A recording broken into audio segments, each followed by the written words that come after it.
When we refer to Christians having dual citizenships, we're citizens of the kingdom and we're also citizens of the nation that we live in. We're ambassadors of the kingdom of Christ in the nation that we live.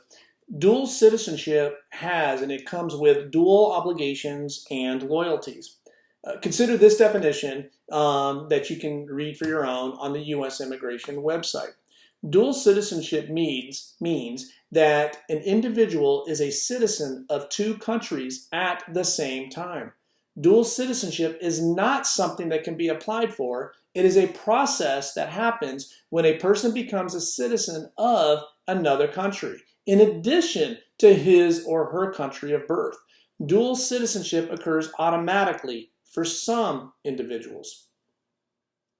Citizenship, in general, is a publicly recognized legal status that authorizes someone to be a citizen. That is a full and functioning member of a civitas, C-I-V-I-T-A-S. It's a social and political community along with the rights and duties that come along with it.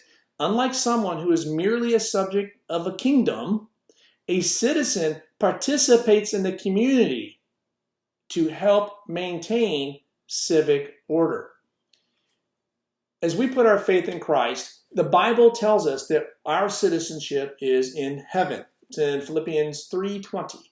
However, Jesus, before going to the cross, prayed for his disciples and for us because he knew that we are still in the world. He talks about that in the book of John.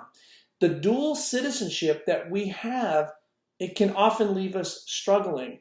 We want to honor our heavenly citizenship, but we also want to enjoy the worldly benefits of our natural citizenship.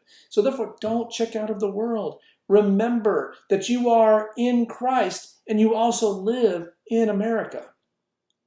So as such, we should be among the foremost champions of the freedom of speech and of religion for all. Christian citizens benefit American society most when they understand that they must respect the right of other Americans to believe differently or not believe at all, even as they earnestly contend to communicate their faith. When I say they, we're talking about anybody earnestly contends to communicate their faith.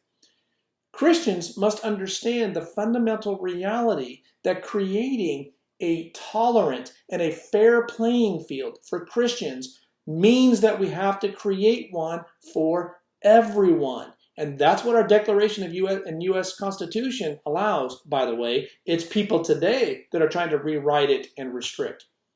But this means that we need to practice our faith with a certain degree of caution while also being bold at the same time.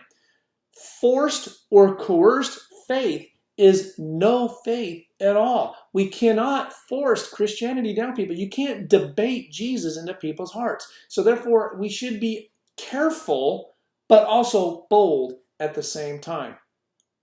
As I briefly highlighted earlier, our declaration is filled predominantly with references to God, and or it's filled with sermon messages. Therefore, the argument that our nation was not founded based upon Judeo-Christian values is a lie. That's another area where progressives are trying to rewrite it.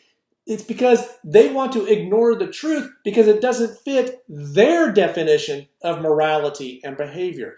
It is the first sentence of the second paragraph that lays out the statement that we are endowed by their Creator with certain unalienable rights. Our elected officials, they derive their power from the consent of the governed. You're the governed, I'm the governed, we are the governed. Our congressmen and our congresswomen are not our boss, even if they say they are on television or radio or broadcast, whatever. We have had certain freshmen in office that declared themselves as the boss. They are not the boss. The declaration is then filled with 27 grievances against the monarchy. I would encourage you to read through these grievances, and you will see things that they had grievances against the monarchy are some of the exact same things that we have a political party trying to force upon us today.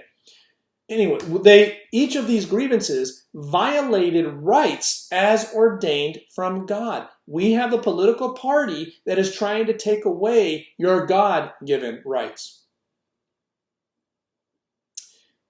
All of these rights and grievances are derived from sermons, as I've mentioned probably 2 times now, as written and preached by Reverend John Wise of Massachusetts, some 80 to 90 years before the Declaration was written.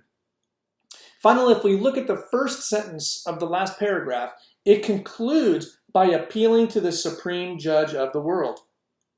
The last sentence of the last paragraph declares with a firm reliance on the protection of divine providence. It is adamantly clear that our founding fathers placed a heavy reliance on God to guide the future of our nation.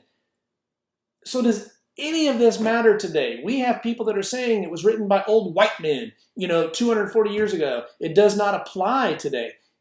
The Declaration is the national philosophy of our country. It is what our country was founded upon. If we destroy that, what is the meaning of our nation? The meaning of our nation is found in the Declaration, not the U.S. Constitution.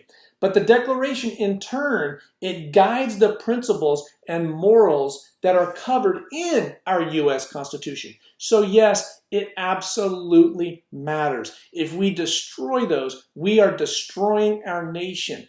Our Constitution is the longest surviving Constitution of its time ever. I think Dave Barton from Wall Builders and others say that on average, a Constitution lasts 17 years. Okay, so our country is unique because we had the fingerprint of God as this nation was founded.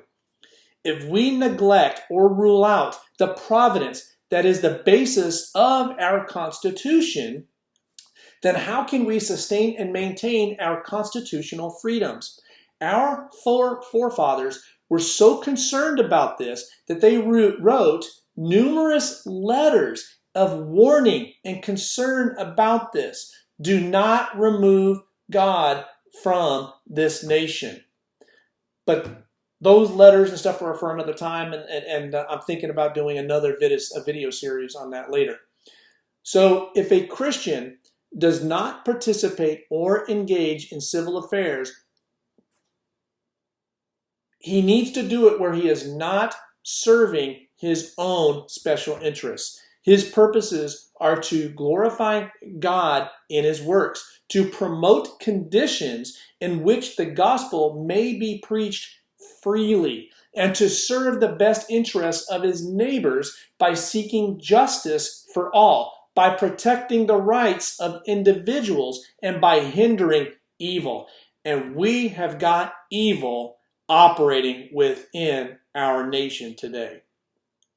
Big time. Christians must always guide their conduct by God's law. Even when the standards of society crumble, Christians have a firm foundation to build on. No matter how much man's decisions and decrees undermine moral foundations, this truth remains, that God's solid foundation stands firm, sealed with this inscription: the Lord knows those who are his, and everyone who confesses the name of the Lord must turn away from wickedness. In 2 Timothy 2:19.